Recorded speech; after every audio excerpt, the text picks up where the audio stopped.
सो आज तक कभी ऐसा नहीं हुआ कि अकाउंटेंसी का एग्ज़ाम पहले हो। आई डोंट नो क्यों इन्होंने पहले किया, बट द थिंग इज़ कि अगर सबसे पहले फ़ेब के मंथ में अकाउंटेंसी का पेपर है, सारे चैप्टर्स मान लीजिए बच्चा नहीं कर पा रहा, तो आपके हिसाब से ऐसे कौन से चैप्टर्स होने चाहिए जिनको अगर बच्चा पढ़ के जाता है तो मैक्सिमम मार्क्स जो है वहाँ से वो अचीव कर सकता है?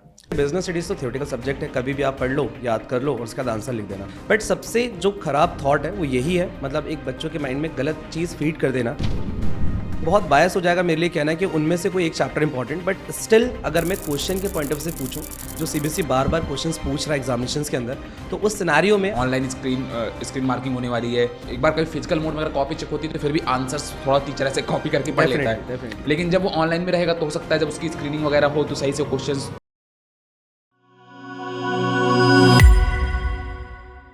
हाय एवरीवन, तो परेशान बिल्कुल मत हो। मुझे पता है कि बोर्ड एग्जाम आपके एकदम पास आ चुके हैं, आप लोग काफी ज्यादा परेशान चल रहे हो, काफी सारा सिलेबस है और जिसने अभी तक पढ़ाई नहीं करी उसको तो काफी और ज्यादा दिक्कत हो रही होगी। इतना सारा सिलेबस कैसे कंप्लीट करें? आंसर राइटिंग स्किल काफी इंपॉर्टेंट हो जाती है और इस बार तो ओएसएम होने वाला है, नहीं ऑनलाइन स्क्रीन मार्किंग, तो आप लोग को अपनी हैंड राइटिंग वगैरह पे काफी ध्यान देना पड़ेगा। लेकिन टेंशन की बात नहीं है, आज हमारे साथ एक ऐसे एक्सपर्ट है जिनके पास 10 ईयर्स से ज्यादा का एक्सपीरियंस है बोर्ड एग्जाम के अंदर भी, सीयूटी एग्जाम के अंदर तो उनका बहुत ही ज्यादा एक्सपर्टीज है। तो आज हमारे साथ हैं मेहताब आलम सर। हाय सर, कैसे हैं आप? सो गौरव, थैंक यू सो मच मुझे यहाँ पर इनवाइट करने के लिए। एंड जैसा कि आपने बोला यहाँ पर कि बच्चों को बहुत सारी प्रॉब्लम होती है बोर्ड एग्जामिनेशन से पहले, सो कहीं ना कहीं ऐसी प्रॉब्लम्स को टाइमली सॉल्व कर लिया जाए तो बेटर होता है, बिकॉज ऐसा ना हो कि वो प्रॉब्लम्स इतनी बड़ी बन जाए कि 1-2 नंबर 4 नंबर के जो क्वेश्चंस होते हैं छूट जाए या फिर गलत हो जाए, या जो मार्क्स वो इजीली ले सकते थे वो उनको ना मिल पाए। तो यहाँ पर हम बिल्कुल आज जो भी क्वेरीज बच्चों की आई हुई है हम बैठ के सॉल्व करने वाले हैं एंड बात करने वाले हैं उन्हीं टॉपिक्स पे जो बच्चों को कहीं ना कहीं आज कन्फ्यूजन में जी रहे हैं वो। देखो, ये कोई रैंडम पॉडकास्ट नहीं है, ये आपके लिए एक पूरा ज्ञानवर्धक सेशन है जो आपको बोर्ड एग्जाम में बहुत हेल्प करने वाला है। तो इस सेशन को पूरा लास्ट तक देखना। चलिए क्वेश्चंस तो मेहताब सर से पूछना स्टार्ट करते हैं। सबसे पहला क्वेश्चन सर, कॉमर्स एग्जाम लगभग ऑलमोस्ट आ चुके हैं, पहला पेपर ही अकाउंटेंसी का है। आपके हिसाब से बच्चे को अकाउंटेंसी के अंदर क्या स्ट्रेटेजी फॉलो करनी चाहिए? सो फर्स्ट ऑफ ऑल गौरव, मैं यही बोलना चाहूँगा कि यार मेरे इतिहास में मतलब मैंने जो देखा, इतने एक्सपीरियंस मैंने जो लिया हुआ है, मेरे खुद के एग्जामिनेशन उसके बाद कई साल जो मैंने पढ़ाया, सो आज तक कभी ऐसा नहीं हुआ कि अकाउंटेंसी का एग्जाम पहले हो। आई डोंट नो क्यों इन्होंने पहले किया, बट द थिंग इज़ कि अगर सबसे पहले फेब के मंथ में अकाउंटेंसी का पेपर है तो इसको पॉजिटिवली देखना चाहिए, बिकॉज अभी तक आप लोग के बहुत सारे एग्जामिनेशन नहीं हुए तो आपके माइंड में कोई भी पॉजिटिव नेगेटिव थॉट नहीं है कि मेरा ये वाला एग्जाम बिगड़ गया, मेरे उस एग्जाम में प्रॉब्लम्स आ रही हैं समथिंग। सो कहीं ना कहीं अकाउंटेंसी को लेकर के आप बिल्कुल फ्रेश स्टार्ट कर सकते हो और यहाँ पर जो आप एग्जामिनेशन देने जा रहे हैं तो ऑब्वियस है मार्किंग स्कीम में कोई प्रॉब्लम नहीं है, जो एज सच लास्ट ईयर था वही सेम मार्किंग स्कीम फॉलो हो रही है। एंड द थिंग इज कि जो क्वेश्चंस आप लगा रहे हो तो अगेन एंड अगेन आपको इस बात का ध्यान रखना है कि पूरा सिलेबस जब आप लास्ट में वाइंड अप करते हो तो आपके लिए बहुत जरूरी होता है कि जो सैंपल पेपर सीबीएसई ने प्रोवाइड किया हुआ है उस सैंपल पेपर को गो थ्रू करो एंड उस सैंपल पेपर में जिस चैप्टर से जितने नंबर के क्वेश्चंस दिखाए जा रहे हैं उसी पैटर्न में आप अपनी प्रिपरेशन को आगे बढ़ाओ एंड ये फील करो कि यार इसी टाइप के क्वेश्चंस हमसे पूछे जाएंगे। सबसे बेस्ट वे होता है अपनी प्रिपरेशन जर्नी को इस तरीके से आगे बढ़ाने का, ताकि एग्जामिनेशन में बैठने से पहले एग्जामिनेशन को लेकर के थोड़ा सा फैमिलियर हो जाए और अपने जो क्वेश्चन है उसको मतलब कॉन्फिडेंटली अटेम्प्ट कर पाए। सर, जैसा कि मुझे जहां तक पता है अकाउंटेंसी में लगभग 16 चैप्टर्स के आसपास है। डेफिनेटली। तो सारे चैप्टर्स मान लीजिए बच्चा नहीं कर पा रहा, तो आपके हिसाब से ऐसे कौन से चैप्टर्स होने चाहिए जिनको अगर बच्चा पढ़ के जाता है तो मैक्सिमम मार्क्स जो है वहां से वो अचीव कर सकता है? ओके, सो जब भी हम लोग प्रिपरेशन करते हैं तो हमारा थॉट हमेशा ही होता है कि 100% फुल स्कोर करने का। कभी भी एग्जामिनेशन में बैठने से पहले तो ये सोचना ही नहीं चाहिए कि 10 नंबर 20 नंबर का छूट भी जाएगा तो चलेगा। हमेशा कोशिश ये करूँ कि जितना भी पेपर है 80 मार्क्स का आपका रिटर्न पेपर है, 20 मार्क्स का आपका प्रैक्टिकल पेपर है, तो जब आप प्रिपरेशन जर्नी में तो आप हमेशा 100% अचीव करने की कोशिश करो। बट स्टिल जब बात इंपॉर्टेंट चैप्टर्स की आती है तो कहीं ना कहीं हमेशा ये बात निकल के आती है, बच्चे हमेशा जानना चाहते हैं कि सर एग्जामिनेशन से एंड में या एग्जामिनेशन से जो पहले वाला टाइम होता है उसमें हमें पता चल जाए कि किन चैप्टर्स को ज्यादा प्रायोरिटी देनी चाहिए। तो मैं आपको हमेशा ये बोलूंगा कि पार्टनरशिप का जो पूरा सीरीज है, ऐसा सभी को पता है कि भाई 35 to 40 मार्क्स का सिर्फ और सिर्फ पार्टनरशिप सीरीज से पूछ लिया जाता है। तो इसमें आपको समझना है कि जो एडमिशन ऑफ अ पार्टनर वाला and retirement of a partner वाला जो चैप्टर है इसमें से 101% 6 नंबर का एक क्वेश्चन आना है। तो ये आप लोग पहले से अपने आप को रेडी कर सकते हो ताकि आपकी पेपर की शुरुआत जब आप करते हो तो पहला क्वेश्चन आप वहां से पिक कर सकते हो एंड एक बड़ा क्वेश्चन आप स्टार्टिंग में ही कर लोगे कंप्लीट, तो आपका वो कॉन्फिडेंस बिल्ड हो जाएगा। इसी तरीके से कैश फ्लो स्टेटमेंट है, 6 नंबर का आपका क्वेश्चन फिक्स है, फुल फ्लेज क्वेश्चन आता है विद एडजस्टमेंट्स, तो जो भी एडजस्टमेंट्स आपके अवेलेबल हैं उन एडजस्टमेंट्स को पहले सॉल्व कर लो ताकि वो भी चैप्टर कंप्लीट हो जाए। एंड इसके साथ साथ आपका एक और इंपॉर्टेंट चैप्टर है अपना अकाउंटिंग फॉर शेयर कैपिटल। तो ये 3 चैप्टर्स ऐसे हैं जिसमें हम कह सकते हैं कि स्टार्टिंग करने के लिए बहुत अच्छा है और आपका 10 to 15 या 20 मार्क्स का पेपर अराउंड 30 मिनट्स में हो जाता है। एंड ये हमारे लिए एग्जामिनेशन में सबसे बेस्ट चीज़ होती है कि 30 मिनट्स में हमने बड़े क्वेश्चन अटेम्प्ट कर लिए, जिससे बाकी के 2.5 घंटे जो है वो आप अच्छे से यूटिलाइज कर सकते हो और कॉन्फिडेंटली अपने आंसर्स को एक्यूरेसी के साथ मेंटेन करके अपना पूरा पेपर कंप्लीट कर सकते हो। सर मैंने देखा है बच्चों के लिए बिजनेस स्टडीज एक काफी परेशान करने वाला सब्जेक्ट है। थ्योरी होती है, केस बेस्ड स्टडी क्वेश्चन भी आते हैं शायद वहाँ पे। बिल्कुल। तो वहाँ पे भी आपके हिसाब से क्या एक स्ट्रेटजी होनी चाहिए, प्लस कुछ चैप्टर्स ऐसे जिनको अगर बच्चा पढ़ता है तो अपना वही मैक्सिमम स्कोर जो है वहाँ की करीब पहुँच सकता है लगभग। तो बिजनेस स्टडीज़ में अपन गौरव यहाँ पे बात करें कि सबसे पहले एक थॉट प्रोसेस की बड़ी प्रॉब्लम होती है जो बच्चा फेस कर रहा होता है साल भर जब उसको पढ़ाया जाता है। तो हमेशा ये बोला जाता है कि यार बिजनेस स्टडीज़ तो थ्योरेटिकल चैप्टर है, मतलब थ्योरेटिकल सब्जेक्ट है, कभी भी आप पढ़ लो, याद कर लो और उसके बाद आंसर लिख देना। बट सबसे जो खराब थॉट है वो यही है, मतलब एक बच्चों के माइंड में गलत चीज़ फीड कर देना कि थ्योरेटिकल सब्जेक्ट है और याद करके आंसर्स लिख देंगे। यहाँ पे ही आपकी पूरी प्रिपरेशन खराब हो जाती है। आप हमेशा बिजनेस स्टडीज़ को कॉन्सेप्चुअल सब्जेक्ट मानो, यानी कि हर एक कॉन्सेप्ट जो है वो आपसे कभी भी थ्योरेटिकल वे में नहीं पूछा जाएगा। अराउंड 60% जो पूरा पेपर आता है वो केस स्टडी बेस्ड क्वेश्चन होते हैं। एंड केस स्टडी का मतलब बच्चे समझ ही नहीं पाते। केस स्टडी का मतलब है क्या कि आपको एक सिचुएशन में रखा जाएगा कि आप कंपनी के सीईओ, आप कंपनी के मैनेजर हो और आप इस सिचुएशन में तो आपको डिसीजन लेना है। तो आपका डिसीजन क्या होगा, तो वो डिसीजंस के लिए हमें चैप्टर्स जरूर पढ़ाए जाते हैं, बट वहां पर आपको अपने पूरी सर्कमस्टांसेस जो आपके सामने रखी गई हैं उन सर्कमस्टांसेस के हिसाब से आपको अपना डिसीजन वहाँ पे लेना है एंड उसके हिसाब से अपने आंसर आपको फ्रेम करने हैं। तो ये वाला अगर पोर्शन या इस तरीके की प्रिपरेशन आपने नहीं करी है तो डेफिनेटली आप बिजनेस स्टडीज में स्ट्रगल करोगे। और अगर इस तरीके से प्रिपरेशन करके आए हो, इस तरीके से क्वेश्चंस को फ्रेम करके आए हो, आंसर्स लिख करके आए हो और एक्यूरेसी आपने चेक की हुई है, तो डेफिनेटली आपका स्कोर जो होगा वो as compared to other students ज़्यादा होगा। और यही बेस्ट स्ट्रैटेजी है कि हमेशा पढ़ते टाइम ये फील करो कि यार मेरा बिजनेस है तो मेरे बिजनेस में डायरेक्टिंग का क्या मतलब है, मेरे बिजनेस में कंट्रोलिंग का क्या मतलब है, मेरे बिजनेस में स्टाफिंग कैसे होगी। तो जब आप हर एक कॉन्सेप्ट को अपने वे में पढ़ोगे तो डेफिनेटली आपको वो चीज़ सिर्फ और सिर्फ थ्योरेटिकल नहीं लगने वाली, वो कॉन्सेप्चुअल लगने वाली है और हर सर्कमस्टेंसेस का आंसर आप बहुत इजीली फ्रेम कर पाओगे, जिससे आपको फुल मार्क्स मिल जाएंगे। तो सर चैप्टर्स तो आपने बताया नहीं, अभी चैप्टर्स कौन कौन से इंपॉर्टेंट है बिजनेस स्टडीज के अंदर? देखो बिजनेस स्टडीज़ में मैं हमेशा ये बोलूँगा कि एक पूरा का पूरा मतलब हम कह सकते हैं कि कहीं ना कहीं एक चैप्टर दूसरे चैप्टर से रिलेटेड होता है। बहुत कम ऐसे चैप्टर्स है जो सेपरेट है। तो जो स्टार्टिंग के 5 चैप्टर्स हो जाते हैं फर्स्ट 2 छोड़ करके, यानी नेचर सिग्निफिकेंस ऑफ मैनेजमेंट और प्रिंसिपल ऑफ मैनेजमेंट को अपन छोड़ दें, तो बाकी के जो 5 चैप्टर्स होते हैं वो फंक्शन ऑफ मैनेजमेंट है। यानी कि अगर आपको मैनेजमेंट एक ऑर्गेनाइजेशन के अंदर वर्क कर रहा है तो उसके क्या क्या फंक्शंस हैं तो वो सारे रिलेटेड चलते हैं। तो कहीं ना कहीं बहुत बायस हो जाएगा मेरे लिए कहना है कि उनमें से कोई एक चैप्टर इंपॉर्टेंट, बट स्टिल अगर मैं क्वेश्चन के पॉइंट ऑफ से पूछूं, जो सीबीएसई बार बार क्वेश्चन पूछ रहा है एग्जामिनेशन के अंदर, तो उस सिनेरियो में अगर हम बात करते हैं तो प्लानिंग चैप्टर बहुत इंपॉर्टेंट है।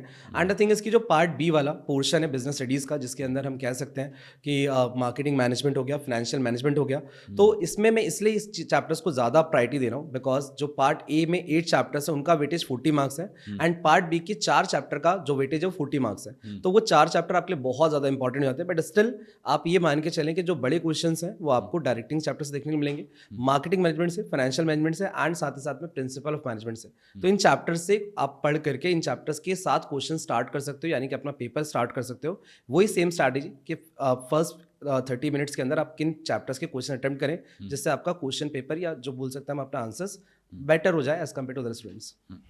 सर तो जैसे कि मुझे ज़्यादा पता है आंसर राइटिंग भी एक फैक्टर होता है बोर्ड एग्जाम के अंदर, और इस बार तो OSM आ गई, बच्चे काफ़ी परेशान चल रहे हैं कि यार ऑनलाइन स्क्रीन मार्किंग होने वाली है, तो हो सकता है कि एक बार कभी फिजिकल मोड में अगर कॉपी चेक होती है तो फिर भी आंसर्स थोड़ा टीचर ऐसे कॉपी करके पढ़ लेता है, लेकिन जब वो ऑनलाइन में रहेगा तो हो सकता है जब उसकी स्क्रीनिंग वगैरह हो तो सही से क्वेश्चंस, तो क्या मतलब तो आंसर राइटिंग इस बार तो और ज़्यादा इंपॉर्टेंट होने वाली है। बिल्कुल बिल्कुल बिल्कुल गौरव, तो ये इस चीज़ को मैं यहाँ पर पॉइंट आउट करूँगा बिकॉज बेसिकली सभी बच्चे इस चीज़ का आंसर सुनना चाहते हैं, या ये जो क्वेश्चन आप पूछ रहे हो ये बहुत सारे बच्चों के माइंड में चल रहा है। सो सबसे पहले मैं बता दूं डरने की बिल्कुल ज़रूरत नहीं है कि आपके माइंड में अभी से बहुत सारे थॉट आ रहे होंगे कि क्या होगा इस बार ऑनलाइन होगा तो फिर तो हमारे आंसर्स पूरे गलत ही हो जाएंगे, क्योंकि हमें तो आदत है अपनी अंडरस्टैंडिंग के बेसिस पर आंसर को फ्रेम करने की।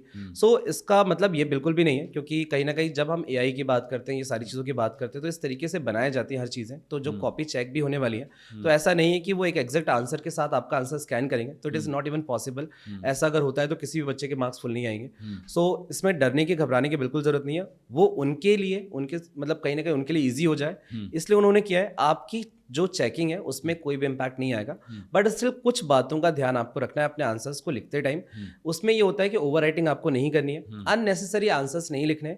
कई बार बहुत सारे टीचर्स या बहुत सारे स्टूडेंट्स, बहुत सारे सीनियर्स ही एक दूसरे से बात बोल देते हैं, कम्युनिकेट कर देते हैं कि भाई आप ना छोटा आंसर बस आपको 2-3 लाइन याद आ जाए तो आप उसको ना कुछ भी बना करके 6-7 लाइन लिख देना या एक पेज भर देना। तो ये वाली चीज हमें यहाँ पर अवॉइड करनी है। अगर आप ऐसा करते हो तो डेफिनेटली आपके जो बाकी क्वेश्चंस होंगे, बाकी आंसर्स होंगे, उसमें भी इंपैक्ट आएगा। सो जो आपको नीट एंड क्लीन वे में पूरा आंसर अपना फ्रेम करना है। अगर अकाउंटेंसी है तो प्रॉपर आपके पास जो आंसर्स आप निकालते हैं उसके यूनिट के साथ आपको आंसर्स मेंशन करना है, ताकि जब आपका एक आंसर चेक होता है तो वो कंप्लीट लगना चाहिए, इंस्टेड ऑफ कि आपका ऐसा ना हो कि आपका फर्स्ट पेज पे कुछ हो, उसकी वर्किंग नोट थर्ड पेज पे हो, 7th पेज पे हो। तो जब मैनुअली चेकिंग होती है तो वो उनके लिए ज्यादा अंडरस्टैंडेबल होता है, बिकॉज अकाउंट्स का एक टीचर होगा जो उसको चेक कर रहा होगा, तो वो अंडरस्टैंड कर जाएगा कि इसने ये आंसर निकाला है तो कहाँ से निकाला है। बट आई थिंक से जब ये ऑनलाइन चेकिंग होती है तो कुछ प्रॉब्लम्स यहाँ पे फेस हो सकती हैं। बाकी हम यहाँ पे ये जरूर बोलेंगे कि पहली बार है तो बहुत सारी चीजें यहाँ से निकल के आएंगी फॉर द नेक्स्ट ईयर। इस साल काफी चीजें हमें भी देखनी है यहाँ पर, बट स्टिल डरने की बिल्कुल जरूरत नहीं है। आंसर्स अपने पूरे बेस्ट टू बेस्ट वे में लिखिए और कोशिश कीजिए कि बस ओवर राइटिंग वगैरह अवॉइड करना पड़े। तो सर काफी सारे डाउट जो है बच्चों के यहाँ सॉल्व हो गए होंगे। लास्ट जो है इकोनॉमिक्स, काफी ज्यादा वास्ट सिलेबस है इकोनॉमिक्स का, बच्चा बहुत कंफ्यूज रहता है। आपके हिसाब से इकोनॉमिक्स की प्रिपरेशन कैसे करनी चाहिए फॉर द बोर्ड एग्जाम, और इसमें भी अगर आपको चैप्टर्स बता पाए, हालांकि इकोनॉमिक्स तो मेरे हिसाब से पूरा ही पढ़ जाना चाहिए, हर सिलेबस कोई, हर चैप्टर कोई, आपको हर सब्जेक्ट कोई पूरा पढ़ जाना चाहिए, बट स्टिल अगर कोई ऐसे चैप्टर्स हो जिनको पढ़ के बच्चा मैक्सिमम स्कोर कर पाए तो बहुत उनके लिए अच्छा रहेगा। तो हाँ गौरव, इकोनॉमिक्स को लेकर अगर हम बात करते हैं, इकोनॉमिक्स में काफ़ी ज़्यादा प्रॉब्लम्स आती हैं बच्चों को, और सबसे बड़ी प्रॉब्लम यही है कि उनके थॉट प्रोसेस की है। क्योंकि सिलेबस को लेकर के हम बात करेंगे, डेफिनेटली बात करेंगे, बट सबसे पहले जो मैं यहाँ पर पॉइंट आउट करूँगा चीज़ें जो काफ़ी बच्चे रिलेट भी करने वाले हैं कि ऐसा उनके माइंड में भी आता है। मेरी काफ़ी बच्चों से बात होती है तो मैं उनसे जब पूछता हूँ कि भाई इकोनॉमिक्स में आपको क्या टफ लगता है, कि 2 डिफरेंट सेक्शन है, एक कंप्लीटली मैक्रो है जिसमें बहुत सारा प्रैक्टिकल है, बहुत सारे फॉर्मुलाज हैं, एंड एक कंप्लीट पूरा इंडियन इकोनॉमिक्स है जिसके अंदर पूरा थ्योरेटिकल डेटाबेस, बहुत सारी चीज़ें अवेलेबल है। सो मैं पूछता हूँ हमेशा, तो उनका हमेशा ये होता है कहना कि सर मैक्रो बहुत ज़्यादा टफ लगता है हमें, एंड इंडियन इकोनॉमिक्स तो हम याद कर लेते हैं, इंडियन इकोनॉमिक्स में तो कोई इशूज़ नहीं है। बट फिर हमेशा मेरा जो सेम आंसर होता है, मैं यहाँ पर भी उस चीज़ को लेकर के आऊँगा कि इंडियन इकोनॉमिक्स जो आप इजी बोल रहे हैं वो इजी बिल्कुल भी नहीं है, एंड जो मैक्रो को आप टफ बोल रहे हैं वो टफ बिल्कुल भी नहीं है। अगर मैक्रो आपने एक बार पढ़ लिया, समझ लिया, अपने पूरा फॉर्मूला कैसे लगाना होता है, क्या चीज़ें अवेलेबल होंगी, क्या चीज़ें कहाँ से निकालनी होती है, चाहे वो नेशनल इनकम की बात हो, चाहे एग्रीगेट डिमांड एग्रीगेट सप्लाई वाले चैप्टर की बात हो, तो वहाँ पे वो इशूज़ नहीं आते एक बार आपने समझ लिया तो।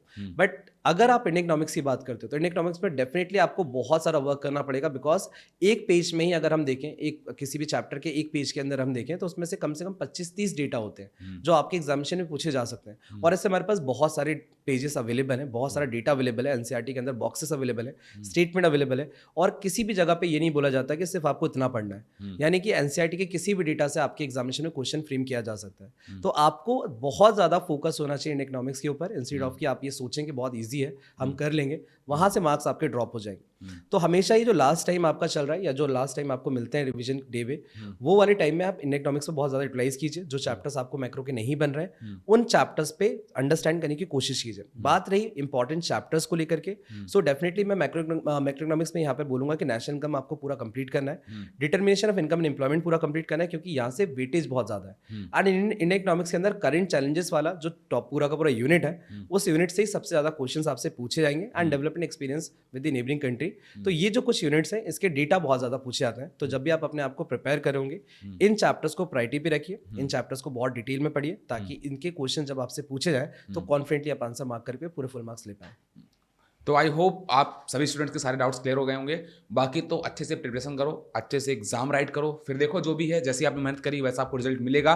हमारी तरफ से आपको बेस्ट ऑफ लक है। मैं तो आप सब बच्चों को बेस्ट ऑफ लक बोल देना चाहिए। बिल्कुल बिल्कुल, ऑल द वेरी बेस्ट बच्चों। एंड स्टिल अगर कोई कंफ्यूजन आपके माइंड में आता है तो कमेंट सेक्शन बिल्कुल ओपन है, कमेंट सेक्शन में आप लोग लिख दीजिएगा। डेफिनेटली उसके आंसर के साथ हम यहाँ पर वापस अवेलेबल हो जाएंगे, ताकि आपके सारी प्रॉब्लम्स को एग्जामिनेशन से पहले ही सॉल्व कर लें। And all the very best for your examinations. Thank you so much ये वीडियो देखने के लिए, पॉडकास्ट देखने के लिए। कोई डाउट रहता है कमेंट्स में पूछिए। मिलते हैं नेक्स्ट वीडियो में, तब तक के लिए चैनल को सब्सक्राइब करना मत भूलिएगा।